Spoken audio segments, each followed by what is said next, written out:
Selamat pagi, saudara-saudaraku yang dikasihi di dalam Yesus Kristus. Di pagi hari ini kita akan mendengarkan firman Tuhan dalam renungan harian pada hari Selasa tanggal 22 Oktober 2024. Sebelum kita mendengarkan firman Tuhan, saya undang kita bersatu di dalam doa.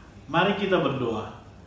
Segala puji syukur kami naikkan kepadamu ya Tuhan, di mana Tuhan yang senantiasa menuntun memelihara hidup kami, sebagaimana ada hidup kami saat ini, itu semua karena kasih dan kemurahan Tuhan.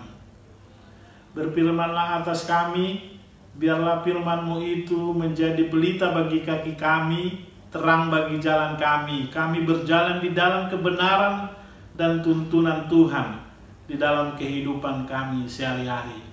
Apa saja yang kami lakukan di dalam aktivitas kami berhasil karena kasih Tuhan. Di dalam nama Tuhan Yesus kami berdoa. Amin. Bapak, Ibu, dan saudara-saudaraku yang dikasihi, nats firman Tuhan di pagi hari ini terambil dari kitab Keluaran pasal 33 ayat 11. Dan Tuhan berbicara kepada Musa dengan berhadapan muka seperti seorang berbicara kepada temannya. Kemudian kembalilah ia ke perkemahan. Tetapi abdinya Joshua bin Nun, seorang yang masih muda, tidaklah meninggalkan kemah itu. Demikianlah pembacaan firman Tuhan. Salam sejahtera bagi kita semua, saudara-saudaraku yang dikasihi. Sebagai topik firman Tuhan pada hari ini, penyertaan Allah. Bapak, Ibu, dan saudara-saudaraku, Musa meminta penyertaan Tuhan di gurun dalam perjalanan panjang menuju tanah perjanjian Allah. Dari tanah Mesir menuju tanah Kanaan yang sudah Tuhan tunjuk Nabi Musa sebagai pemimpin membawa bangsa Israel keluar dari tanah perbudakan Mesir menuju tanah perjanjian yang Tuhan sudah tentukan. Tentu sikap Musa dan keberadaannya menyadari keterbatasan dan kekurangan hidupnya. Tetapi Tuhan memperlengkapi dia, Tuhan urapi dia, Tuhan pakai Musa sebagai alat tangan Tuhan, sebagai hamba Tuhan untuk membawa bangsa Israel menuju tanah perjanjian. Bapak, Ibu, dan saudara-saudaraku, di dalam nats renungan hari ini, Musa datang dan ingin berbicara dengan Allah. Alkitab menuliskan bahwa relasi hubungan antara Musa dengan Allah sangat baik. Memiliki hubungan yang dekat, yang akrab. Musa berbicara dari hati ke hati, menyuarakan, menyampaikan isi hatinya kepada Tuhan. Supaya Tuhan yang menolong dia, menuntun dia untuk memimpin bangsa Israel senantiasa ada di dalam kuasa pemeliharaan Tuhan di dalam hari-hari perjalanan hidup mereka. Musa berbicara kepada Allah seperti seorang yang berbicara kepada temannya.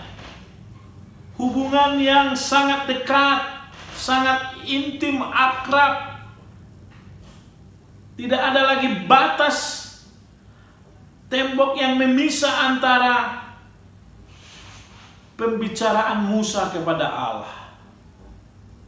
Dia berseru dalam kerendahan hatinya, menyampaikan apa yang dia mau lakukan, apa yang dia mau kerjakan, supaya Tuhanlah yang mengurapi, yang memperlengkapi hidupnya, yang menolong dia, supaya dia senantiasa kuat dan gagah perkasa di dalam memimpin bangsa Israel menuju tanah Kanaan.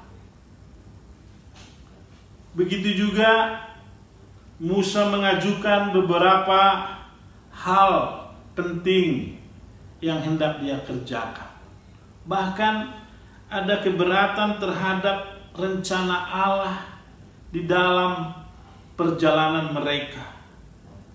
Dengan berani dan rendah hati memohon kepada Allah, Musa mengutarakan isi hatinya di ayat 15. Jika engkau sendiri tidak membimbing kami, janganlah suruh kami berangkat dari sini, kata Musa kepada Allah. Musa menyatakan sikap kalau Tuhan yang tidak memimpin perjalanan mereka, kalau Tuhan yang tidak memperlengkapi mereka di dalam perjalanan, mereka tidak mau berangkat. Itulah ketergantungan Musa kepada Allah, senantiasa mempercayai hidupnya sebagai totalitas untuk berseru dan memohon kepada Tuhan. Bila mana Tuhan tidak beserta mereka, sia-sialah apa yang mereka kerjakan. Ini yang harus kita responi, Bapak, Ibu, dan saudara-saudaraku. Kita sebagai umat yang percaya, yang sudah hidup di dalam kasih karunia Tuhan, kita harus menjaga hubungan baik dengan Tuhan. Lewat doa kita, lewat ibadah kita, pujian dan penyembahan kita senantiasa kita naikkan ke hadirat Tuhan. Biarlah Tuhan yang bertahta di atas pujian dan penyembahan kita. Bahkan terus kita belajar kehendak Allah di dalam firman Tuhan, supaya rancangan-rancangan yang hendak kita kerjakan adalah rancangan damai sejahtera yang Tuhan anugerahkan, yang Tuhan mau sampaikan di dalam hidup kita. Bukan lagi lewat pikiran, perkataan, kekuatan, dan kepintaran dan kebolehan kita sebagai pribadi, sebagai manusia, tetapi sungguh-sungguh urapan Tuhan turun atas kita. Seperti Musa begitu senantiasa berserah diri mengandalkan Tuhan di dalam segala aspek kehidupannya. Kalau bukan Tuhan yang besertanya, kalau bukan Tuhan yang memimpin, yang menolong dia, dia tidak mau beranjak dari tempat dia berdiri dan berdiam diri. Tetapi kalau Tuhan yang memerintahkan, yang memimpin, sehingga dia mau berjalan di dalam kebenaran, kuasa dan kasih Tuhan itu. Bapak, Ibu, dan saudara-saudaraku, ini juga yang meyakinkan kita supaya kita senantiasa mengandalkan Tuhan di dalam segala aspek kehidupan kita. Totalitas hidup kita senantiasa berharap kepada Tuhan. Bapak, Ibu, dan saudara-saudaraku, Musa dan umat Allah tidak bisa berjalan tanpa Allah. Perjalanan mereka dalam pimpinan Tuhan senantiasa yang mereka rasakan. Perlindungan Tuhan dan pemeliharaan Tuhan di dalam kehidupan mereka. Musa merasa tidak mampu kalau Tuhan tidak ikut serta di dalam perjalanan mereka. Musa bergantung kepada Allah lewat kasih, anugerah, damai sejahtera, sukacita. Sumbernya ada dari Tuhan saja. Tuhan yang sanggup memberikan kekuatan yang ekstra, yang baru hari demi hari. Karena kasih Tuhan itu sungguh luar biasa yang dirasakan oleh Musa. Dan itu juga kita rasakan sepanjang hidup kita hari demi hari. Tanpa Tuhan kita tidak bisa berbuat apa-apa, Bapak, Ibu, dan saudara-saudaraku. Tetapi teruslah berharap, mengandalkan Tuhan di dalam kehidupan kita. Musa adalah manusia biasa yang tidak luput dari kelemahan dan kekurangan dan kesalahan. Bahkan dosa-dosa kita senantiasa menghambat hubungan kita kepada Tuhan. Kita minta ampun, kita minta pengampunan dosa kepada Tuhan supaya kita diperbaharui, diperlengkapi, supaya kita sungguh-sungguh layak memuji dan memuliakan Tuhan. Bapak, Ibu, dan saudara-saudaraku, sikap Musa memiliki kerendahan hati dan dia mau berdiam diri mendengar suara Tuhan di dalam hidupnya. Musa lebih baik diam daripada harus melangkah tanpa Allah. Allah yang berkuasa di dalam kehidupannya. Itulah poin yang pertama yang kita lihat dalam nats pada hari ini. Musa datang dan ingin berbicara kepada Allah dari hati yang tulus, hati yang jujur, hati yang hancur kepada Tuhan, berdoa dan memohon petunjuk Tuhan. Pemeliharaan dan pertolongan Tuhan itulah yang terutama dan penting di dalam hidupnya. Begitu juga sikap respon kita pada saat ini, Bapak, Ibu. Teruslah kita meminta pertolongan dan pemeliharaan Tuhan dalam hidup kita. Dan yang kedua yang kita lihat dalam nats ini, Tuhan datang untuk berbicara kepada Musa.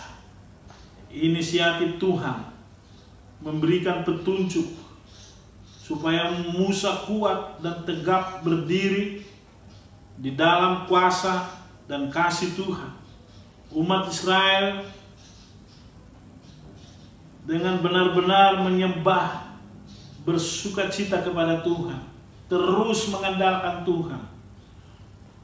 Namun mereka, umat Israel, dapat menyembah Allah dari tempat yang jauh, di pintu masuk kemah mereka sendiri yang mereka dirikan, bukan di pintu masuk kemah pertemuan tempat hadirat Tuhan bersemayam.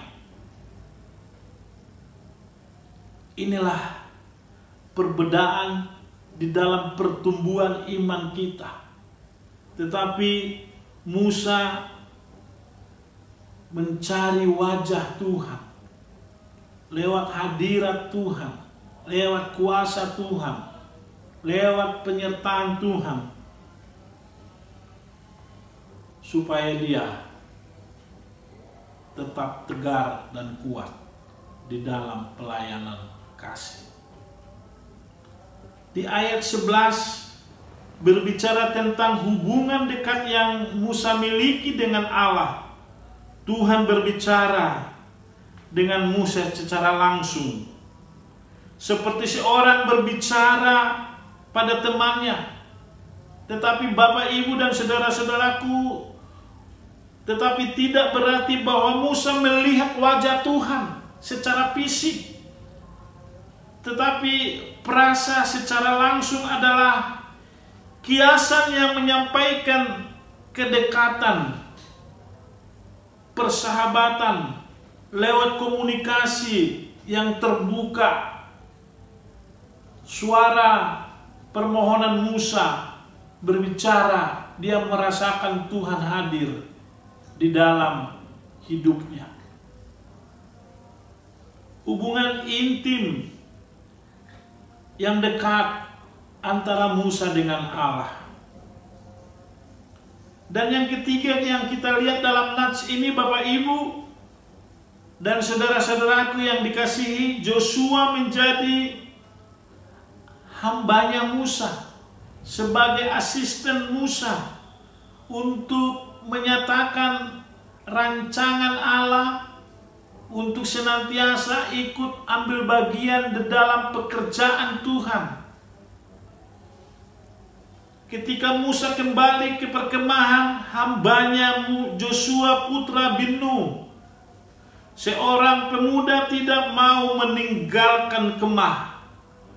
Joshua menjadi kepercayaan Musa sebagai asisten untuk membawa bangsa Israel sampai ke tanah perjanjian, ke tanah Kanaan yang Tuhan anugerahkan. Joshua tetap tinggal di kemah pertemuan, bahkan ketika Musa pergi, Joshua dengan setia tetap berada di tengah gunung Koreb selama 40 hari ketika Musa menerima hukum Taurat dan instruksi untuk membangun kemah suci. Joshua dipercaya oleh Musa sebagai asistennya. Allah mengurapi Joshua. Tuhan pakai Joshua untuk melanjutkan tongkat estafet Musa untuk memimpin bangsa Israel menuju tanah perjanjian, ke tanah Kanaan. Tentu lewat nats firman Tuhan ini, firman Tuhan, maksud dan tujuan rancangan Allah di dalam hidup kita harus berkesinambungan, yang terus dinyatakan, dikobarkan bahwa pekabaran Injil dan firman Tuhan terus disuarakan, dikumandangkan di dalam kehidupan kita umat yang percaya. Seperti Joshua melanjutkan tongkat estafet itu dari Musa untuk melaksanakan visi misi yang Tuhan mau nyatakan di dalam kehidupan mereka. Bapak, Ibu, dan saudara-saudaraku, biarlah lewat nats ini kita belajar bagaimana iman Musa dan Joshua yang terus berharap kepada Tuhan. Dan kita juga, Bapak Ibu, hari ini sebelum kita melakukan aktivitas pekerjaan kita, tetaplah mengandalkan Tuhan dan berharap kepada Tuhan saja. Tuhan memberkati kita. Amin. Mari kita berdoa. Terima kasih Bapa di surga, kami sudah mendengarkan firman-Mu. Biarlah kami senantiasa terus berharap mengandalkan Tuhan di dalam segala aspek kehidupan kami. Seperti Tuhan senantiasa mengurapi, menolong Musa dan Joshua. Iman mereka terus semakin kuat, semakin dewasa karena penyertaan pertolongan Tuhan. Kami mau berjalan di dalam aktivitas kami sepanjang hari ini. Tuhanlah yang memimpin, menyertai kami. Di dalam nama Tuhan Yesus Kristus kami berdoa dan mengucap syukur. Amin.